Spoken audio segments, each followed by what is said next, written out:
On behalf of the CHAD Advocacy and Public Policy Committee, thank you for attending this edition of our virtual Lunch and Learn series. This is our third public policy virtual Lunch and Learn, a quarterly webinar series we launched last year to educate legislators, congressional staff, agency representatives, and other relevant stakeholders about ADHD and policy issues related to ADHD. My name is Trent Ulrich, and I will be moderating today's webinar. I'm a member of the CHAD Advocacy and Public Policy Committee, a group of ADHD advocates and experts appointed by the CHAD Board of Directors to advocate on behalf of people with ADHD by influencing national, state, and local public policies. I personally have ADHD, and it is an honor to represent the millions of Americans like me who live with ADHD by moderating today's meeting. We are meeting today at a critical moment in time for Americans with ADHD. Recent federal actions raise serious questions as to the continued availability of essential healthcare, educational supports, and resources for people with ADHD. These actions include the executive order establishing the Make America Healthy Again Commission, or the MAHA Commission for short, which appears to question the validity of ADHD diagnosis and treatment, as well as proposals to eliminate or weaken the U.S. Department of Education. In response to these developments, today's webinar will offer evidence-based information and personal testimony about how such policy changes could affect the lives of people with ADHD. Over the next hour, you'll hear from a powerful lineup of speakers who bring both deep expertise and lived experience. We'll begin with Fiona Walker, a dynamic advocate for individuals with ADHD and learning disabilities who blends her personal journey with professional insight to drive meaningful change. A devoted mother of 12-year-old twins, Ms. Walker will share her family story and speak to the importance of the health and educational supports that may be at risk under current proposals. After Fiona, we're going to hear from Dr. Max Wisnitzer, a pediatric neurologist at Rainbow Babies and Children's Hospital in Cleveland, Ohio. Dr. Wisnitzer will provide evidence-based responses to questions raised in the executive order establishing the MAHA Commission about ADHD diagnosis and treatment. Our final presenters will be Dr. Mary Salanto and Dr. Matthew Gormley, two fellow members of our Advocacy and Public Policy Committee, who will discuss effects of ADHD on the functioning of children and adults and the critical role that the United States Department of Education plays in supporting students with ADHD across the country. Lastly, we'll hear closing remarks from Lori Kayakowski, CHAD's CEO. At this time, it's my pleasure to introduce our first speaker, Fiona Walker. Ms. Walker, thank you so much for taking the time to be here today and share your story with us. The floor is yours. Thank you. Can you see me? Okay. Good. Thank you.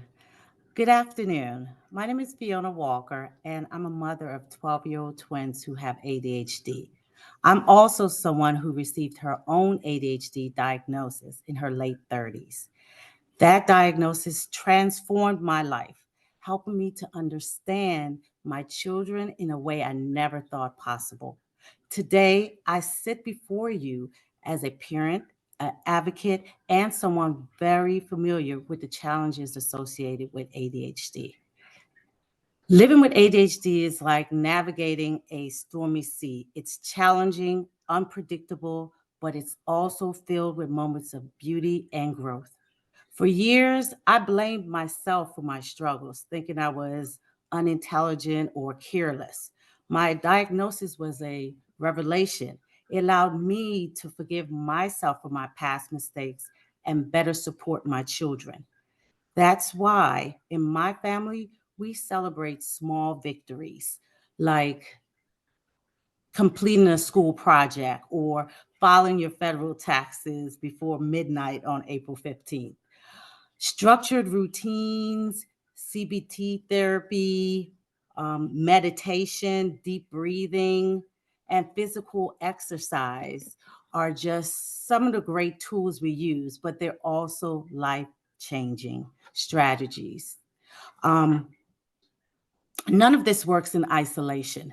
It depends on a delicate cocktail of supports at home, in school, and in the community. The Department of Education plays a pivotal role in this cocktail. It ensures that my kids have an IEP that provides tailored strategies that empower them to strive. Classroom accommodations like seating arrangements that minimize distractions, extended time on tasks, small group instructions, visual reminders. These are all essential to my children's success. And without these accommodations, their learning environment will crumble, and so will their confidence. Our family treatment plan also includes essential stimulants like Concerta and Focalin. These psychiatric prescribed neurological medications improve our focus, our attention, self-regulation. The consequences of not having my ADHD medication are real and dangerous. In my transition, for example, to adulthood, I turned to coffee and all types of energy drinks in a futile attempt to motivate myself to arrive timely to class, to focus on long, boring lectures. My struggles even led to terrifying moments on the road where my lack of concentration cost me dearly, resulting in at least 2 to 3 car accidents yearly, and some of them even included my children being in the back seat. So these therapies and medications aren't luxury. They are the key to unlocking our full potential. I grew up in a world where kids like me were labeled lazy, daydreamers. I don't want that for my children or any child with ADHD. They deserve to be seen for their creativity, their humor, their determination, not punished for how their brains work. Every intervention and support they receive is not giving them an advantage, but it's about leveling the playing field so they can adequately be prepared for adulthood. My story isn't unique. It's the story of countless families who know the exhaustion of advocating for their children while maintaining their own challenges. We know the heartbreak of watching them, our children struggle, and the joy of seeing them succeed against all odds. My daughter, for example, she was kicked out of 6 daycares before the age of 5. And her elementary school frequently called me regarding her impulsivity, her mood swings, her anxiety. My son, too, he faced his own battles. He struggled with distraction, with reading difficulties because after I did a neuropsych evaluation, I found out he had phonics dyslexia. And all that was magnified by the inconsistency and the negativity of those who didn't understand how his brain worked. They thought, oh, he's just a bad kid or he just doesn't want to learn. But I am happy to report that they both are in 6th grade. They're honor roll students, 3.6 and above, all 3 quarters this year, going this school year. They're active members in their middle school robotics team. They're junior ushers at my church. They're in 100 Black men of PG County and in the robotics team for the 100 Black men of PG County. And finally, they're in the Prince George's County Parks and Rec swim team, which I might mention were the division champions over the summer. So what keeps me going is hope that society will continue to embrace neurodiversity and provide evidence-based supports that make all the difference in our lives. Our children are not broken. They are extraordinary. So let's continue to support these evidence-based strategies, medications, therapies, IEPs, 504s, because ADHD, dyslexia, learning disability, mood disorders, which are some of the things that go along, anxiety that go along with ADHD, doesn't and should not define our children's intelligence or potential. Thank you. I appreciate you listening to me today. Have a wonderful day. Thank you so much, Fiona. I'm honored that I get to be the first person to jump in and speak after you because that was so incredible. Thank you so much for sharing your story. At this point, it's also my honor to introduce our next speaker, Dr. Max Wisnitzer, co-chair of CHADD's Professional Advisory Board. Dr. Wisnitzer is a pediatric neurologist at Rainbow Babies and Children's Hospital in Cleveland, Ohio, and the professor of pediatrics and neurology at Case Western Reserve University. Dr. Wisnitzer has a long-standing interest in neurodevelopmental disabilities, particularly ADHD and autism, and has served on numerous local, state, and national committees and initiatives. He is a member of the editorial boards of Lancet Neurology and the Journal of Child Neurology, and he lectures widely, both nationally and internationally, on topics related to neurodevelopmental disabilities. Over the next 25 minutes or so, Dr. Wisnitzer will provide evidence-based responses to questions raised by the Make America Healthy Again Commission regarding ADHD diagnosis and care. Thank you so much for being here, Dr. Wisnitzer, and I turn it over to you. Thank you very much. I'm going to share my screen. I think I have this right. And get ourselves started. And let us say that basically this is going to be the scientific correlate to Fiona's perfect and wonderful presentation about the real life experiences of the ADHD families, in this case, as was mentioned. So what I'm going to talk about is basically, we'll call it the myths and the realities. Statements that are made about ADHD that basically do have a basis that can be supported and others that don't. As was stated, for everyone to know that I am a member of CHADD's board of directors and co-chair of the professional advisory board. That's my only disclosure. So let's go through our discussion points.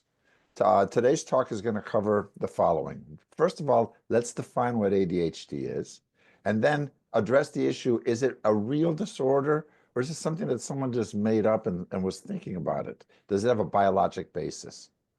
Is ADHD overdiagnosed, which is a very interesting question. And then issues about ADHD medications. Do people really seek medicines on a regular basis? I can tell you right now the answer is no.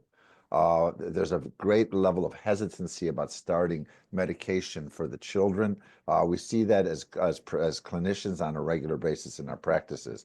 Are the medicines being overprescribed, and are they a threat, to use the terminology, or a risk for patients, as was hinted in the MAHA executive order? So what is ADHD? Simply, it's the most common neurobehavioral disorder in childhood. And if you look at these numbers, and these numbers fluctuate to some degree, but on a conservative basis, about 7 to 10% of children have the diagnosis. A recent number was 6.5 million children in the country. And for the adult population, there's about 4 to 6%, which is 15.5 million. Why? Because there's more adults than there are children in the world. Children make up about 25% of the population. When you evaluate them during childhood, it appears the boys really draw more attention to themselves than the girls do. So the male-female ratio in childhood is 2 or 3 to 1. But in the adult years, where the features become much more obvious and we're able to identify them and assess them with greater finesse and detail to some degree, we find out the ratio is about 1 to 1. And basically, the diagnosis, we can expect it to persist into the adult years, either as a full syndrome with all the features, or to some degree, some subsyndromal, and at times basically showing features, and other times being quiet and not really impacting on functioning. When you look at the diagnostic criteria, and this is basically the diagnosis that's made is not because we do a blood test or we do x-rays or we do some sort of other monitoring and looking at brainwave tests, but basically it's a clinical diagnosis that's been validated by multiple studies that have been done. And there's 3 core features. There's inattention that is not appropriate for that person's developmental level. That means if I've got the intelligence, if I'm 10 years old with the intelligence of a 10-year-old, I should have the attention span of a 10-year-old. If I'm 10 years old, but I have the intelligence of a 5-year-old, I should have the attention span of a 5-year-old. We have to take these factors into account. Also, the second feature is motor overactivity, and that ranges anywhere from being fidgety to literally bouncing off the walls. And it's not only physical movement, but it's also verbal. They can be verbally hyperactive and overactive in that regard. Impulsivity is the third criterion. Most of the time, it's seen as a behavioral impulsivity, such as interrupting, not waiting your turn. But there's also other features which include emotional dysregulation that can manifest themselves. There's to be some features of ADHD present before age 12 years. And because there are other factors, which I will show you on a list, that can be associated with the diagnosis, it really has to be present for more than 6 months and occurring in 2 or more settings, which means it can't just happen in the classroom where a child has the greatest difficulty with learning and doing fine in any other setting, but basically the child is symptomatic no matter where you are, and it causes an impairment in socialization with other people. In fact, many of these individuals are socially immature as children. So I can take a 10-year-old child with ADHD who socially may act more like a 6 or 7-year-old child. They can impact their academic performance, and it can impact their adult in the adult years. It can impact them in the workplace. And the symptom, a key thing to recall and remember is that the symptoms may fluctuate in severity over time. There are times when they're more manifest. There are times when they're not as manifest. And there are factors that can contribute to that, which includes many things within the environment as well as demands that are being put on the individuals. In other words, if I overload you too much, you may become more symptomatic. If the demands are less extreme, you may be able to cope adequately, but you have a lower threshold for not being able to adjust as expected. There is a differential diagnosis, and it's important to recognize that problems paying attention, problems with impulse control, and problems with being overactive are not unique to ADHD, but it's a combination of the features that are there and the exclusion of these other diagnoses. Psychiatric disorders such as mood disorders, depression, or bipolar disorder, or anxiety, not getting enough sleep, a specific learning disability where the child may have difficulty, child or adult may have difficulty in a specific setting, but not in all settings, not being able to hear, not being able to see. There are certain medications that can cause the behavior. Neglect and abuse can do it. And even looking at ages. So for instance, if I take a young 5-year-old and put them in a classroom with older 5-year-olds, there can be a range of difference in terms of their functioning that can go up to maybe about 20% difference, which means we would expect a 20% difference in attention span. And those have to be factored in. There are complications that frequently occur with ADHD, from being very oppositional defiant when you're younger and continuing through life if not addressed, learning disabilities, mood disorders, as you can see, risk-taking behaviors. In the untreated population, there's an increased risk of substance use, basically using illicit drugs, alcohol, smoking cigarettes, and what we euphemistically call antisocial personality disorder, which basically is criminal activities. There are now, in addition to ADHD, which is in the center here, in the center of the slide, these are the key features. There are factors that can influence it, that can either make it less symptomatic or more symptomatic. As I stated before, there can be the environment you're in. Also depends on your temperament. Are you a laid-back person, or just typically you're just a quick-to-react person?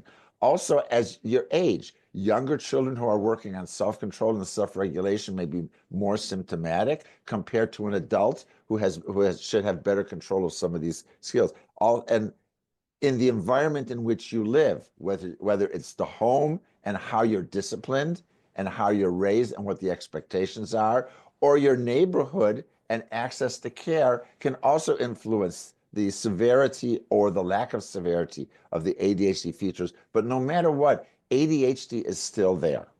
So is ADHD neurobiologically based, or is it something just because of poor parenting, something in the diet, which occasionally it could be that it aggravates it? Perhaps it's because where you live, things of this nature. So let's look at the numbers. Back at the turn of the 20th century, ADHD children basically were considered to have morbid defects of moral control. It was basically a behavioral problem. If you only controlled yourself better, you would do better. But as time went on, people started recognizing that the features were there, and it's gone through a variety of name changes, anything from minimal brain damage to minimal brain dysfunction to basically the present name, which is attention deficit hyperactivity disorder. And there's a variety of features, and we can't get into all the details during today's presentation. But if we look at this slide, which is from an excellent paper from last year that was published in one of the Nature journals, we can see on the right-hand side here that even as far back as the 1920s, because the ADHD behaviors were seen in people who basically had what's called post-encephalitic behavior disorder. This was due to the flu, the great flu epidemic that we had in the beginning of the 20th century. That it confirmed that there was an organicity to this behavior pattern, and as time went on over the last years, we're basically noticing studies that were using CT scans, studies that were using MRI studies, studies that were using PETs, which is positron emission tomography, looking at brain functioning in terms of how you handle various substances, all of which show that individuals with ADHD had different patterns and different constructs compared to the general population. This basically has led to identification of areas in the brain that are basically not functioning adequately in the ADHD population. Areas in the front of the brain, which is the frontal lobe, areas in the parietal cortex, which is an association area, which basically takes in information and processes it. And some of the deep processing centers, what I call the switch boxes, such as what's called the striatum, which is the caudate putamen. And believe it or not, even in the balance center in our brain, it also provides balance to our tendency towards ADHD behavior, that if it does not function adequately, can lead to some of those features. But it's not just isolated individual areas in the brain that are affected. It's basically networks, and we can see there's an attention network, there's an executive function network, there's the frontal central network, there's even the reward network. All these interconnected areas of the brain, when they don't function right, and they've been shown not to function right in the ADHD population. The science has told us this. And if you look at the citation on this paper, this is a paper from 2009. This was known almost basically 15 years ago, that there was a biologic basis to it. But when these networks aren't working right, you get ADHD behaviors that are present. So the ADHD can occur for a variety of reasons. The majority of individuals with ADHD have it because it runs in the family, what we call idiopathic or genetic in that regard. But ADHD can also occur from acquired brain insults, whether it's lack of oxygen to the brain, trauma, infection, disturbances in terms of the body's chemistry, which is inborn error of metabolism, or the effect of external toxins. It's associated with a variety of chromosomal or genetic disorders, and it can occur after early childhood stroke, and attention issues can occur in adults who have problems after stroke, and it can also be caused by certain medications that people take. So these are things that we have to remember. There's a true biology that's here. This is not something that people are making up. It's not something that people it's because of bad parenting. You can be the best parents in the world, and you can be challenged by children with ADHD. I see this in my office on a daily basis. These great parents are coming in and basically saying, my child's behavior is stressing everyone. No matter what I do and how I try to parent, it doesn't work. There's a true biology that is here. So next question is ADHD overdiagnosed? Interestingly, here's a paper that came out looking at adolescent. That's the top line over here, and right here where you see these ages, and childhood ADHD, and you can look at the prevalence, which basically means how many people in the population have this diagnosis. And you can look the ages here. The younger line is the 4 to 11-year-olds. The top line is 12 to 17-year-olds. The middle, or the black, is basically all the population. And you can appreciate that over the years from 2017 to 2022, for the most part, we're seeing that the ADHD diagnosis in childhood has remained relatively stable. The prevalence is there. We don't see it monstrously rising, that there's tons more children who have the diagnosis, even though people, but remember, the population is growing. So we have more people living in America today, which is 2025, than we had in 2017. So even though the percentage may be the same, we're going to have more children who are affected simply because we have a bigger population. When you look at the age of initial diagnosis over time, another graph, this was from Epic Research, a very nice one. They analyzed the data, 2010 up to basically almost the present time. You can see here that in the young child population, and this is the incidence of ADHD, the ages at which this occurs. You can see that the majority of the diagnoses, and has been rising, occurs in the 6 to 11-year-old population, but also look at the numbers in the adult population. The numbers are rising in the adult population. And you notice when they're rising around 2020 and beyond. One factor that may have been influencing this is the COVID pandemic and individuals having to stay at home. At which point the parents said, oh my gosh, this is the behavior the teachers have been seeing for all these years. This is not acceptable. My child can't learn.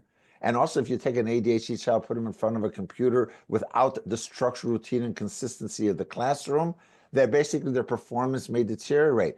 But adults with ADHD had to work at home. Again, the structure, routine, and consistency of the workplace was not there. And the ADHD features, which were always there, became more obvious and led to identification.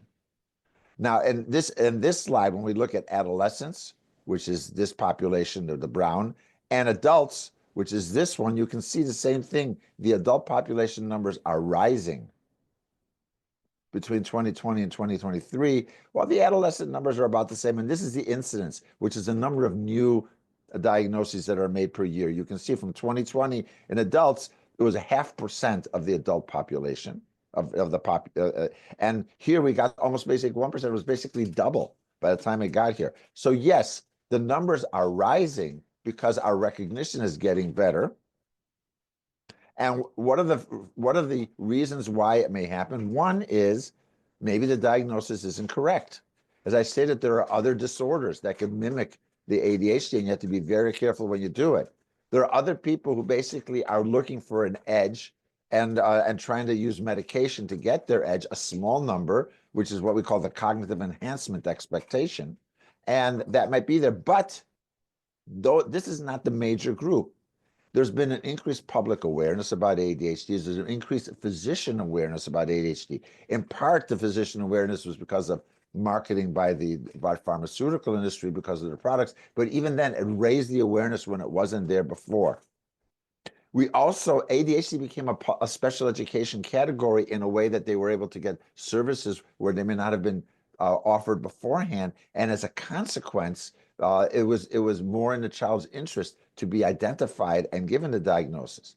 We also recognize that there are milder cases of ADHD. Not everyone is severe. It's not everyone bouncing off the wall. Maybe someone's sitting quietly, but daydreaming and not really being able to stay focused and paying attention. But because they're not paying attention to, drawing attention to themselves, they're not being disruptive in their environments, they may not be identified at that time. With the greater expectations of what's going on, the milder cases have been identified. And also, as I stated before, there's fluctuating severity, where even during the course of your lifespan, there are some time periods in which you are more symptomatic and other time periods when you're less symptomatic. And if we fail to count that population, then we basically are underdiagnosing that what's there.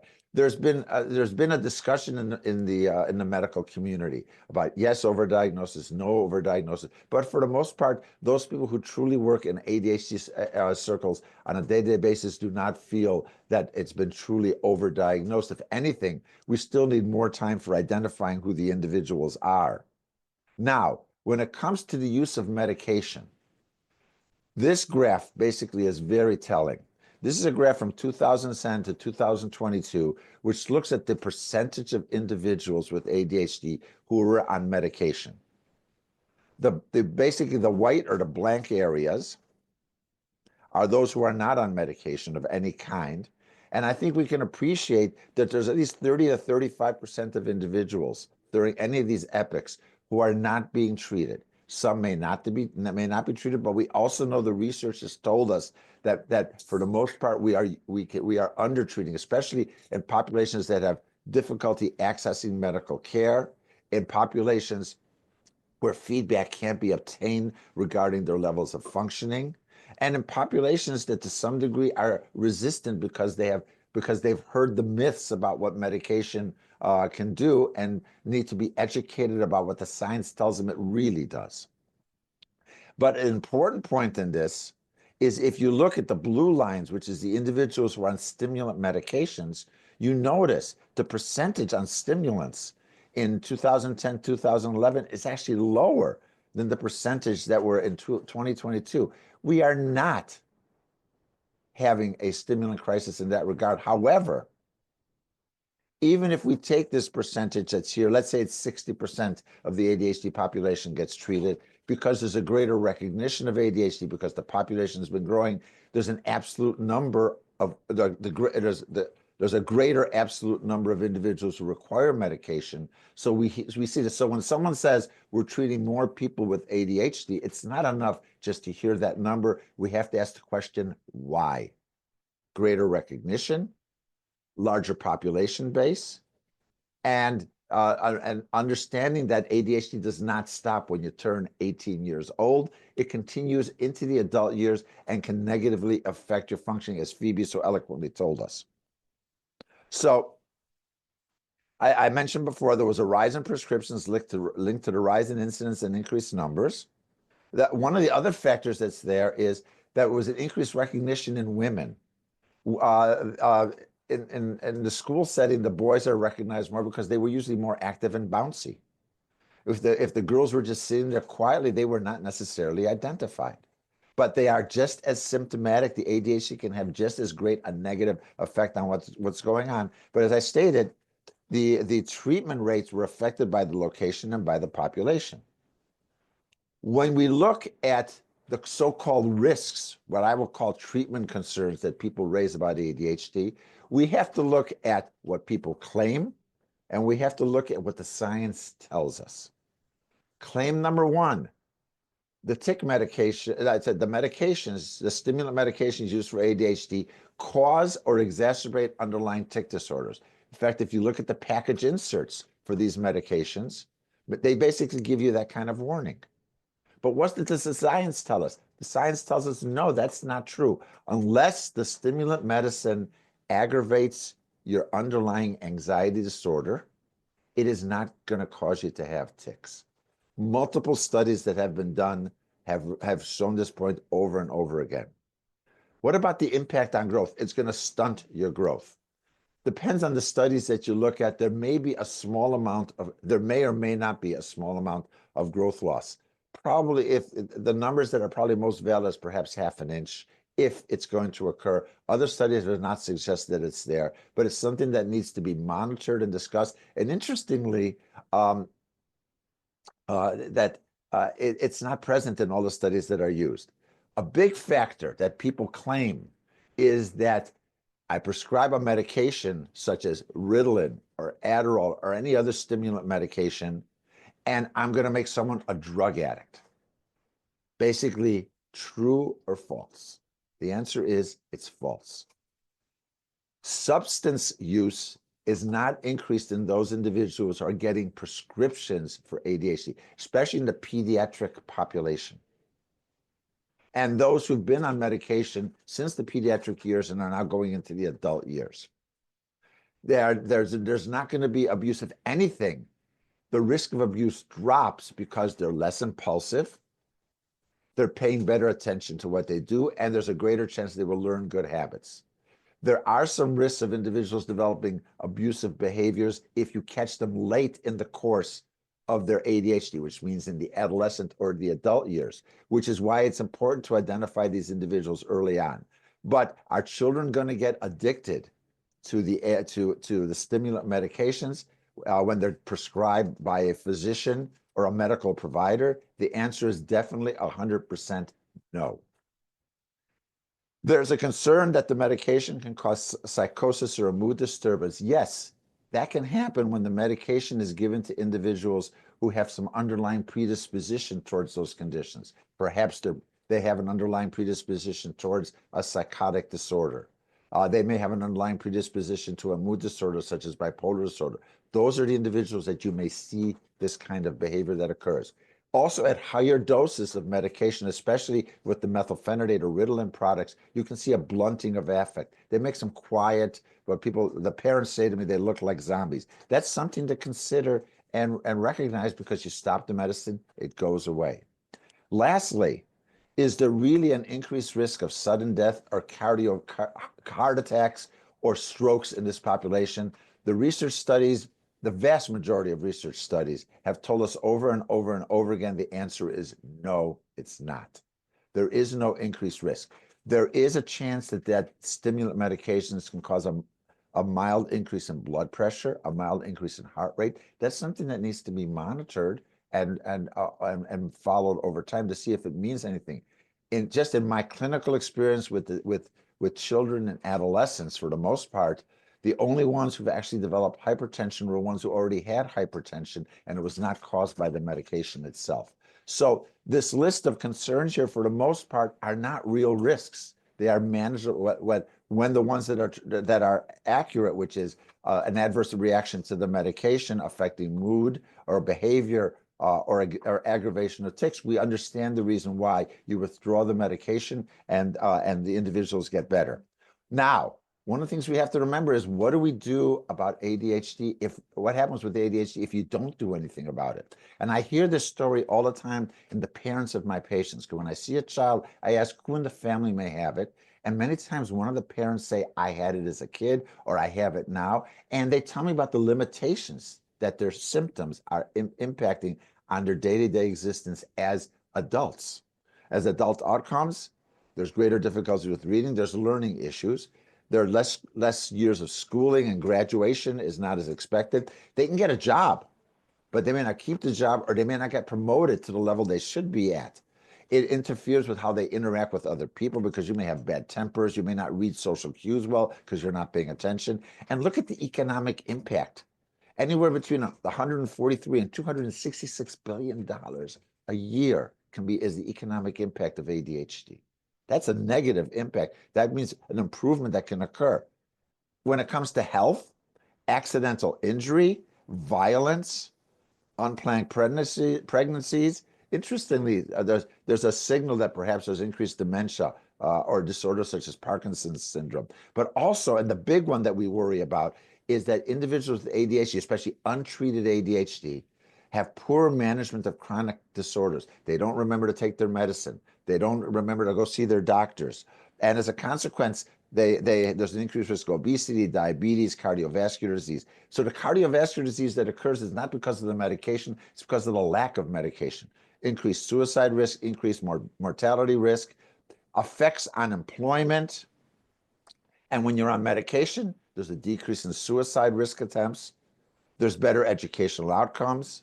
They have reduced substance use, reduced obesity, reduced social issues. So we see positive effects. What happens from ADHD when we don't do anything about it? If we look at these graphs, these are normal controls in the light gray. The dark gray is the life expectancy of an individual with ADHD. This is how many more years of life do they have from this one study? And you can see that it's about 8 to 9 years less. Is this the only study? No. Here's a list of other studies that tell us the same thing. These are studies from around the world for ADHD. So at the bottom line, ADHD has a neurobiologic basis. Its diagnosis it can be done. It's a multifactorial diagnosis, and it's a first step to getting support, especially getting multimodal treatment. Not only getting put on medication. Medication can help you focus, but doesn't teach you what to do. But also learning the skills in order to function in the world that's there. We know that a large percentage of individuals are not adequately treated, that the risks reported about medications are vastly exaggerated, and not doing anything about ADHD will have a negative impact on life as an adult with many more years of unhealthy living and less years of life overall. Thank you. Thank you so much, Dr. Wisnitzer, for your time and for your presentation. I'll just say for the audience, Dr. Wisnitzer actually presented at a previous Lunch and Learn that we did last summer that was just about what is ADHD. That was the topic. And we're going to put the link in the chat to that previous webinar. So if you'd like to hear more that we weren't able to cover today, that will be in the chat. But at this time, I'm glad to introduce our next speakers, which are Dr. Mary Salanto and Dr. Matt Gormley. Dr. Mary Salanto is a professor of pediatrics and psychiatry at the Hofstra Northwell School of Medicine on Long Island, New York. Her research on cognitive and behavioral functioning of children with ADHD, the effects of psychostimulants, and the characteristics of ADHD subtypes has been supported by grants from the NIMH, NICHD, and NINDS. Dr. Matthew Gormley is a school psychologist whose research focuses on supporting students at risk for or diagnosed with ADHD. He is particularly interested in interventions that foster collaboration among families, schools, and health providers to support students throughout their academic careers. Dr. Salanto is going to kick off the next part of this discussion by outlining the effects of ADHD on the functioning of children and adults. And then Dr. Gormley will discuss the critical role of the United States Department of Education in supporting students with ADHD across the country. Dr. Salanto and Dr. Gormley, thank you so much for being here with us today. The floor is yours. Thank you for the opportunity to speak to you today on this very important topic. I'm really glad that Chad has had this opportunity. So I'm going to talk about how having ADHD affects functioning on a daily basis for children and adults in somewhat more detail. So we know that the core symptoms of inattention and hyperactivity and impulsivity, and by the way, a person can have ADHD and have one of those set of symptoms or the other or both, and that determines the subtype. And it's particularly important to be aware that girls, if they have ADHD, are more likely to have problems primarily with inattention and therefore be overlooked by teachers, parents, because they are not disruptive. So the core symptoms often appear as daily struggles with executive function. What is executive function? So we can kind of say very briefly, it's getting things done. And we know that the part of the brain that's responsible for this, that Dr. Wisnitzer briefly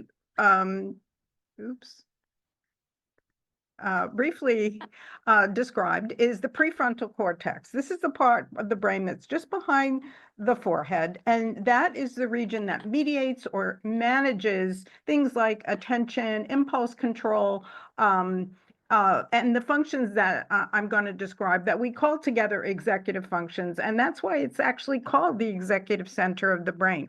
Now, we know that it is underactive. Brain studies show it's underactive in people with ADHD across the lifespan, and also specifically that the activation of that region, which is so critical for these functions, is improved by administration of stimulant medication.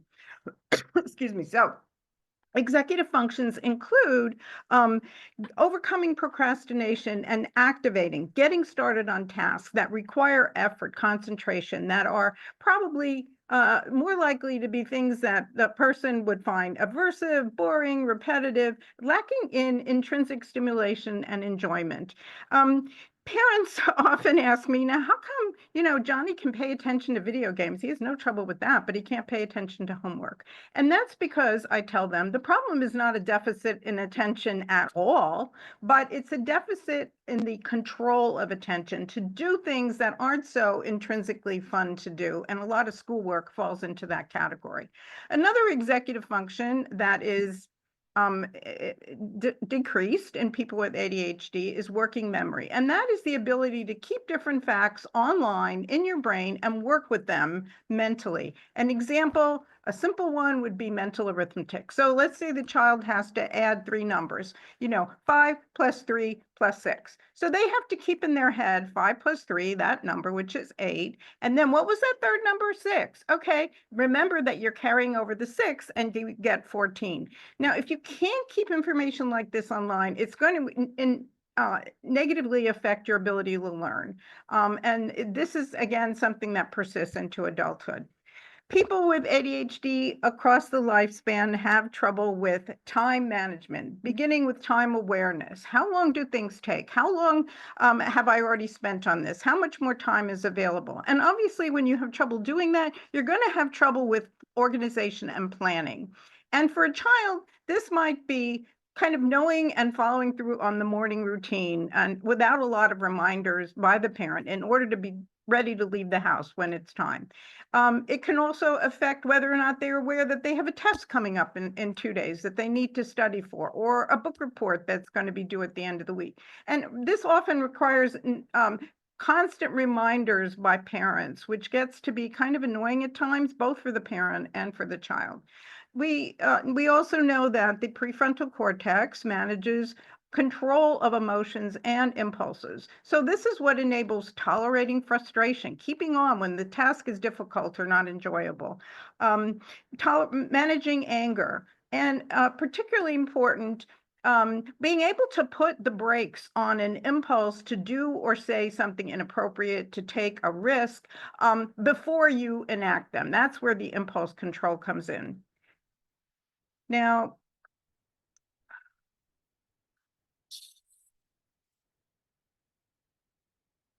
got that? Okay. Okay, so what happens as a result of this when ADHD is not recognized and treated in children? So we know very well that they have lower grades, they perform more poorly on standardized measures of achievement, particularly reading and math, which are so important. They're more likely to be left back, and there are social and emotional consequences to that, as well as academic.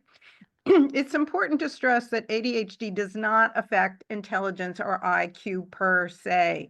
What it does affect is the child's ability to use his or her intelligence in the pursuit of learning. We know from the social emotional perspective that these children are more likely to be socially rejected or ignored by other children. Other children, it seems, really have low tolerance for kids who don't follow the rules of the game, or snatch the toy away, or say things that might hurt someone else's feelings, even when it's not really intended. And kids who have predominantly problems with attention don't respond quickly. They don't seem to kind of know what's going on. And those kids actually tend to be socially ignored.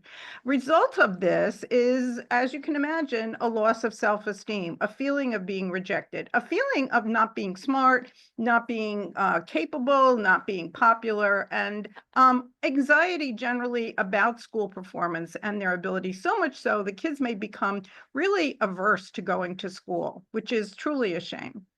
So how does this carry through in adulthood? Well, we know from longitudinal follow-up studies, it used to be thought that ADHD simply evaporated when a kid got to adolescence. And we know from studies that have evaluated children in childhood and then followed them into middle adulthood to find out how they fared, that that is not the case, that many symptoms do persist, and that 65% of children with the condition will continue to have significant impairment as adults.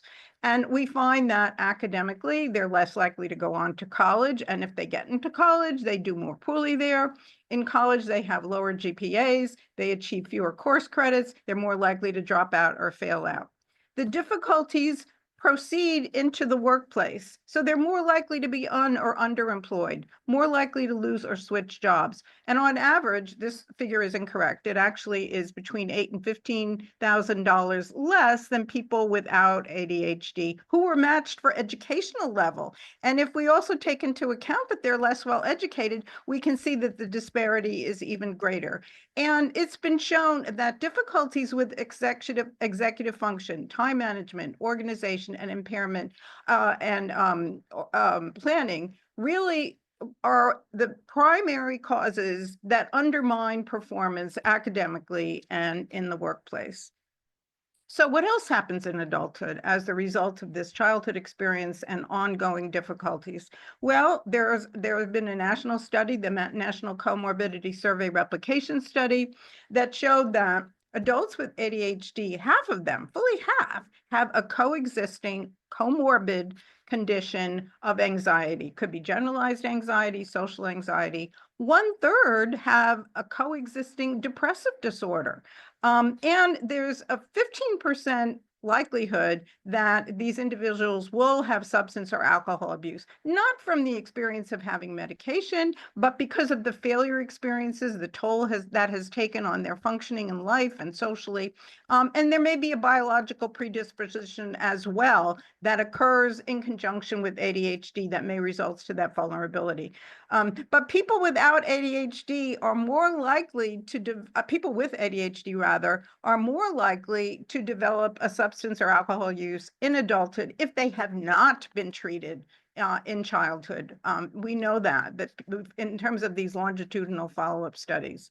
So because of lesser conscientiousness, self-discipline, if you were, with respect to exercise, sleep, nutrition, use of alcohol, drugs, and nicotine, self-care, they are also at higher risk for coronary heart disease, obesity, type 2 diabetes, eating disorders, accidents and injuries. Now, this is primarily related, well, it's related both to impulse control, driving too rapidly, or not paying attention, for example, to the rules of the road, looking before you leap, taking risks that are unnecessary and that result in higher number of visits to emergency rooms. This has been very well documented, and actually it's true for children with ADHD as well.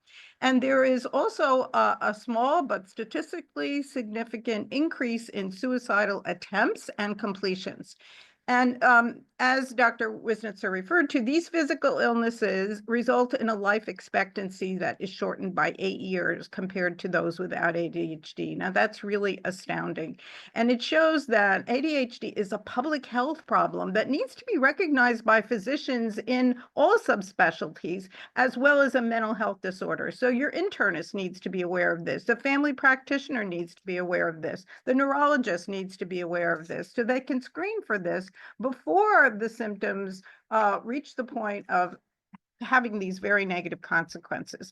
Other negative outcomes include higher rates of divorce. You can imagine if a person doesn't pay attention to you, doesn't follow through on the things that you have asked them to do, is prone to get angry easily. This is not going to be good for marital satisfaction.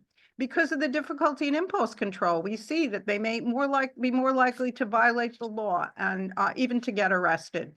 Problems on the job will result in financial instability and unstable housing or frequent moves. So wrapping up, just to conclude and really to just reemphasize what Dr. Wisnitzer presented, ADHD is a biologically based chronic condition beginning in childhood, although it may not be recognized and diagnosed then. But the earlier, the better. Obviously, the more likely it is that we can prevent these negative outcomes, which occur academically, socially, emotionally, and physically. And we also know that multimodal treatment is effective in preventing and alleviating these impairments. So my colleague now, Dr. Matt Gormley, who is an associate professor of school psychology at the University of Nebraska at Lincoln, is going to speak to the societal costs in monetary terms of this condition and what the Department of Education is charged to do to address these needs. So I'll turn the screen over to Dr. Gormley. Thank you for your attention.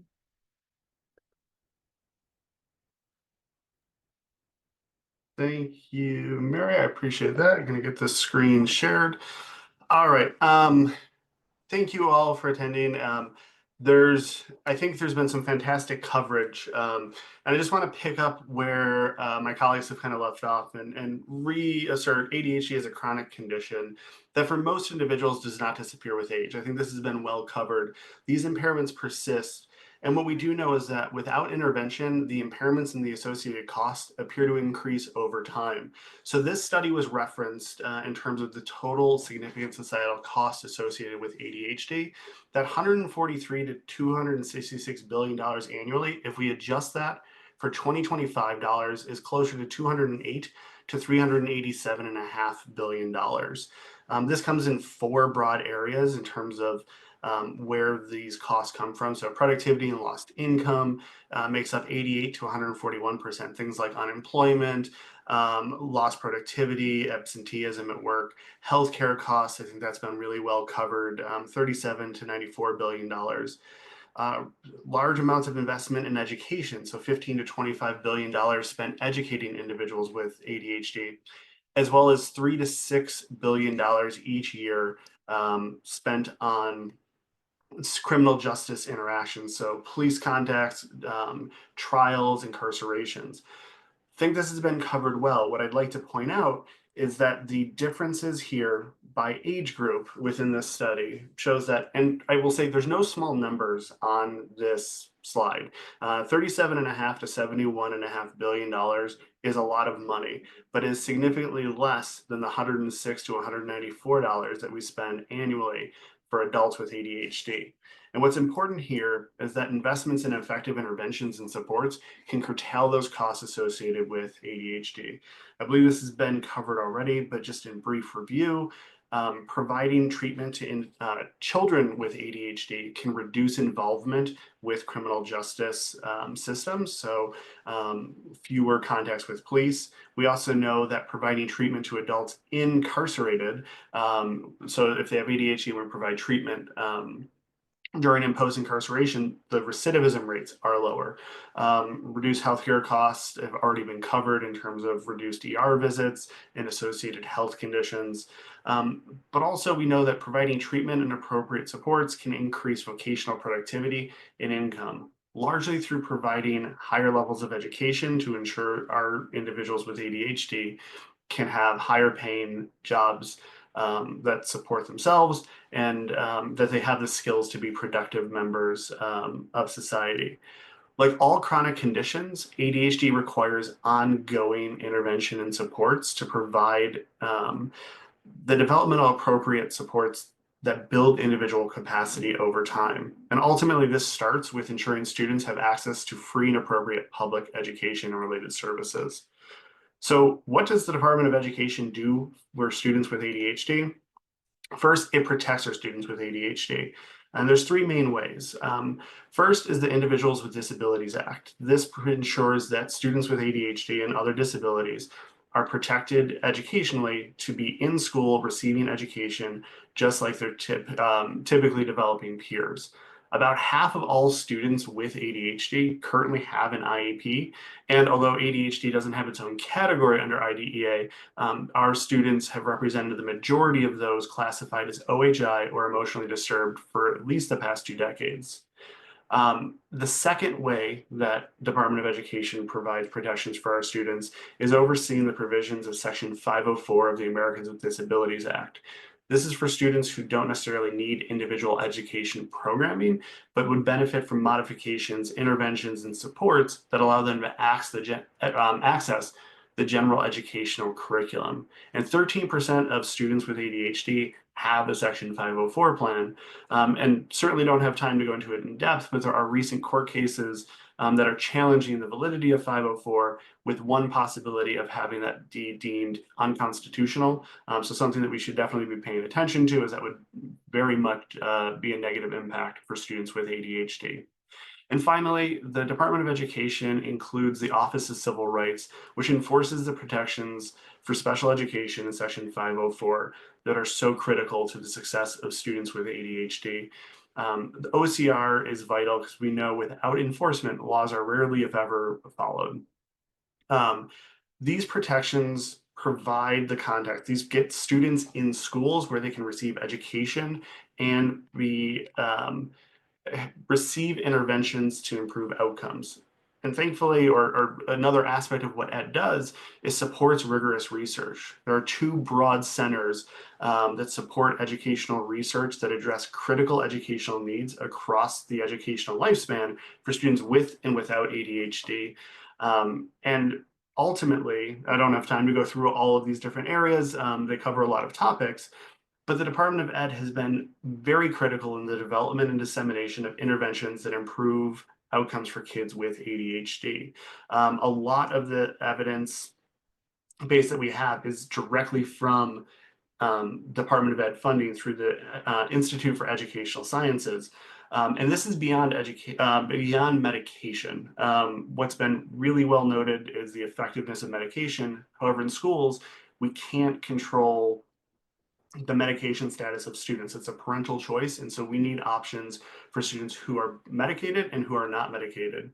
And through funding from IES, we know that we have strategies that are effective. Things like behavioral parent training and behavioral classroom management that modify the environment or teach parents and teachers how to interact with individuals with ADHD to promote the best performance and really engage their interest to improve outcomes for those kids.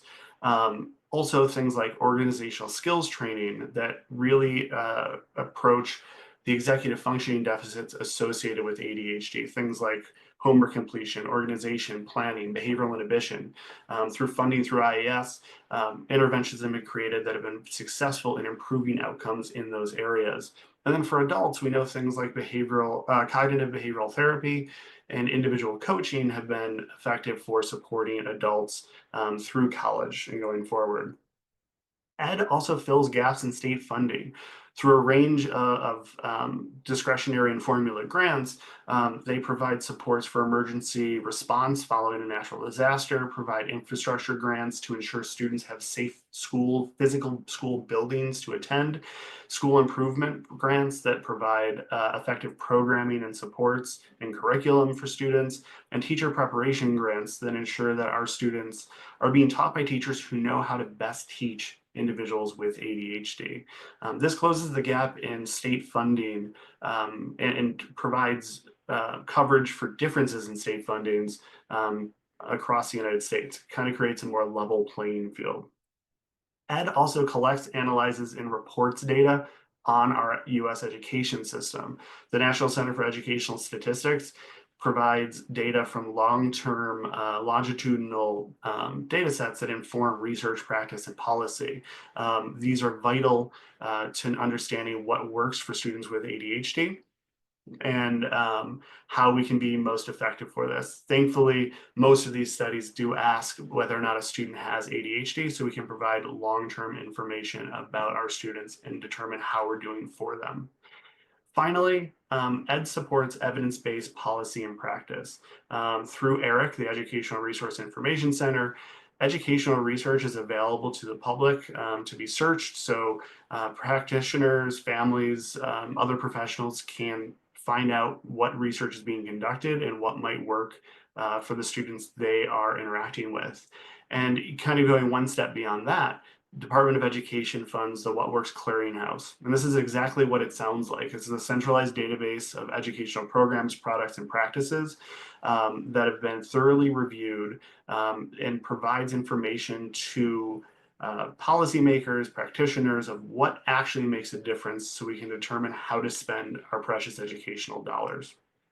In summary, the Department of Ed provides those uniform protections and accountability across the country to ensure our schools are providing a free and appropriate public education.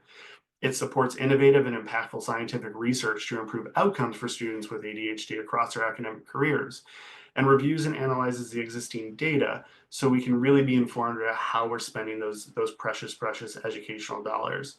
Ultimately, the Department of Education is critical for improving outcomes for our students with ADHD. So thank you for the opportunity to speak with you all today. I'll go ahead and stop sharing. Great. Thank you so much, Dr. Gormley and Dr. Salanto, for your excellent, I almost said performances, for your excellent presentations. We really appreciate it.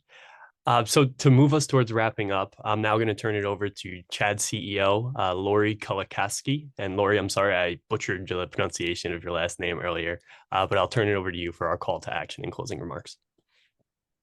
Thank you so much, Trent.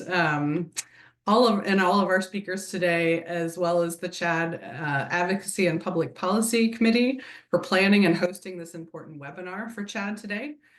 As Trent said, my name is Lori Kulakaski. I'm CHAD's CEO. We're incredibly grateful to the leaders and volunteers within CHAD who are committed to protecting care for those with ADHD. And as you digest the information shared today and consider how to make an impact, I would urge you to contact your elected officials using the takeaways that the Advocacy and Public Policy Committee have provided today. You'll see them in the chat there. There are a number of resources for you to use. And I think, Trent, do we have a QR code to share? I'll share screen right now. Yep. That would be awesome. So you can, however you learn, you can click in the chat, or you can also use the QR codes that we're going to pop up on the screen. We would love for you, as members of the ADHD community, to contact your elected officials and tell them how important these issues are to the community. And I would also urge you to continue engaging with Chad by joining or donating to help us support continued important work on behalf of the community. In a time when even our diagnoses and access to treatment are being questioned, community is more essential now than ever. Chad's peer support groups in our chapters and our volunteer opportunities aren't just helpful, they're powerful spaces for connection, validation, and strength. And we hope you will join us and be part of something that truly makes a difference. Thank you again for everyone today, and thank you all who are listening, and have a great day.